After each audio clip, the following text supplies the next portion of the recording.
आप जानते हैं हमारी सबसे बिगेस्ट कमजोरी क्या है? अगर आप बोलोगे बहुत बोलना, रॉन्ग।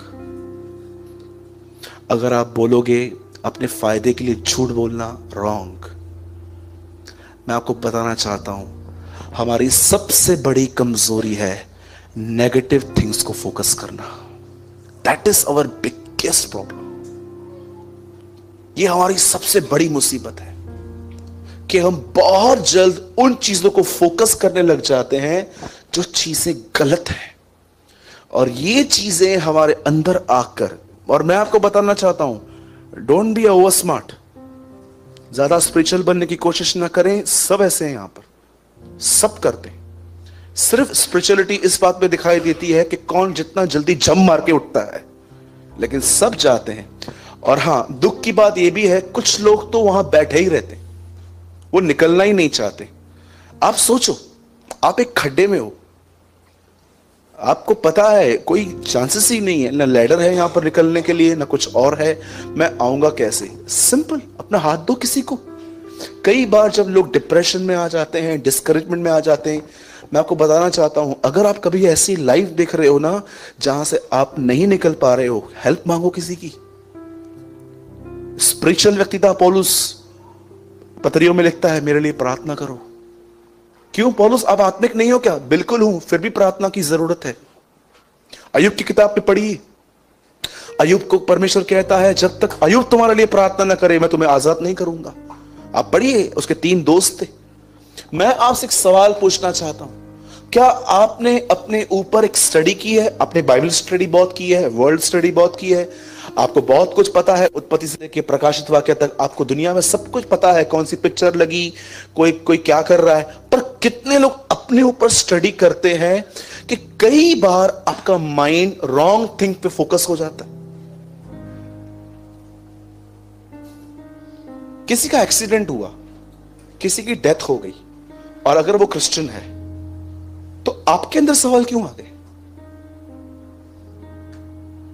मेरा सवाल है, आपके अंदर क्वेश्चंस क्यों आ गए?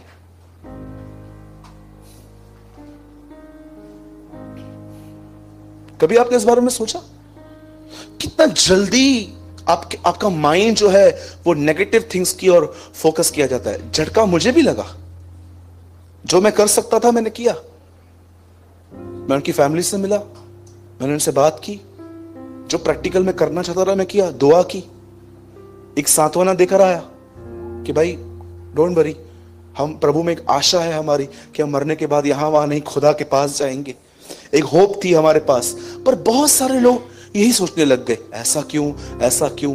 मुझे एक बात बताइए, कभी कभी आप जो अपने आजू बाजू जिन लोगों को देखते हो, अगर वो बिलीवर हैं, वो कैंसर से मर गए, एड्स से मर गए, बीमारी में मर गए, एक्सीडेंट हो गया, कभी कभी आपने देखा है शैतान आपका ध्यान उन चीजों की ओर लगा के आपके मन में ये डालता रहता है, ऐसा क्यों, ऐसा क्यों, ऐसा क्यों, ऐसा क्यों? क्या आपको पता भी है बाइबल क्या बताती है? धर्मी इसलिए उठाया जाता है ताकि आने वाली विपत्तियों से बचे। क्या आपको, मुझे एक बात बताइए, आप कब लेकर समुंदर भरने गए हो? वो समुंदर है और आपके पास कप है, आप समुंदर को कप में डालने की कोशिश कर रहे हो। पौलुस जैसा व्यक्ति कहता है अब धुंधला दिखता है, पर जब सर्वसिद्ध आएगा तो सब कुछ ठीक ठीक दिखाई देगा। पौलुस जैसा व्यक्ति कहता है कि मुझे भी सारे आंसर्स नहीं पता है, पर एक टाइम आएगा जब मुझे सब कुछ पता चलेगा। मेरे भाइयों और बहनों, आप अपने जीवन की इस कमजोरी को आज पकड़ो।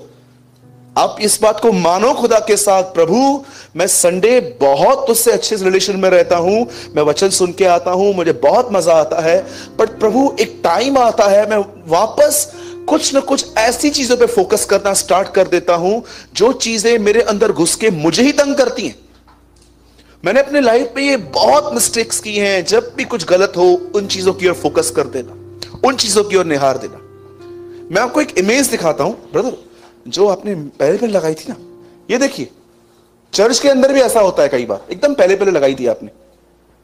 ये देखिए यहां पर क्या है, एक हॉस्पिटल है, एक चर्च है, यहां लिखा है you don't go here looking for healthy people. आप में से कितने लोग हैं चर्च में हेल्थी लोगों से मिलने जाते? बीमारों से मिलने जाते हैं ना, नीचे क्या लिखा है? So don't come here looking for perfect people. तो वैसे ही अगर तुम यहां पर आते हो तो परफेक्ट लोगों को मत देखो, ब्रदर ने ही है क्या, ब्रदर ने ऐसा किया। आप जो भी बकबक करते हो ना, सब पता चलता है, ट्रस्ट मी, सब पता चलता है। ब्रदर कौन बताता है? खुदा बताता है। जो एलीशा को बताता था ना कि गहजी कहां गया है, वो मुझे भी बताएगा। मैं चुगलखोर नहीं हूं कि मैं किसी से पूछूंगा ये क्या बोलता है। वो प्रभु मेरा गवाह है, मुझे सब पता चलता है कौन क्या कर रहा है। लेकिन परमेश्वर ने मुझे हमेशा इनरली एक आज्ञा दी है, बी मर्सीफुल, दयालु बन। तू अंधकार से निकला है तो उनसे दयालु से चलना जो अंधकार में है। यहां पर लिखा है कोई अस्पतालों में हेल्दी लोगों से मिलने नहीं जाता, तो फिर कलीसिया में परफेक्ट लोगों से क्यों मिलने आते हो आप? कुछ भी बिलीवर करेंगे ना, बिलीवर थी, बिलीवर हो, बिलीवर हो, बिलीवर हो, ऐसे करते हो क्यों? बिलीवर का स्वरदूत है? हाँ, दूसरों पर उंगलियां उठाना बंद कर दीजिए, अपने ऊपर उंगली उठाइए। जिस दिन आप यीशु के सामने खड़े होंगे ना, यीशु दूसरों की इंफॉर्मेशन आपसे नहीं लेगा, उसको हर एक के लिए पता है, वो आपसे आपका हिसाब लेगा। भाई क्या बात है, बकबक बंद नहीं किया था आपने? प्रभु वो करते थे इसलिए मुझे मौका मिलता था बोलने का। तूने बोला था क्या? मैंने बोला था, मैं मानता हूं, लेकिन उसने स्टार्ट, तूने बोला था। हर व्यक्ति अपना अपना लेखा देगा। अब देखिए यहां पर क्या हुआ, ब्रदर वापस लगाइए। जिन्होंने उसकी ओर दृष्टि की उन्होंने ज्योति पाई और उनका मुंह कभी काला न होने पाया। यहां पर लिखा है रोशनी उन्हें मिली जिन्होंने सब बातों को हटा के उस पर ध्यान दिया, उस पर अपना मन लगाया, उससे अपनी स्ट्रेंथ मानी, उस पर अपनी होप रखी। आप बहुत लोग यहां पर जो बैठे हैं ना, अब ये भी कहते होंगे सूरज भाई यू आर एब्सोल्युटली राइट, मैं परमेश्वर की ओर निहारना चाहता हूं बट मैं फेल हूं।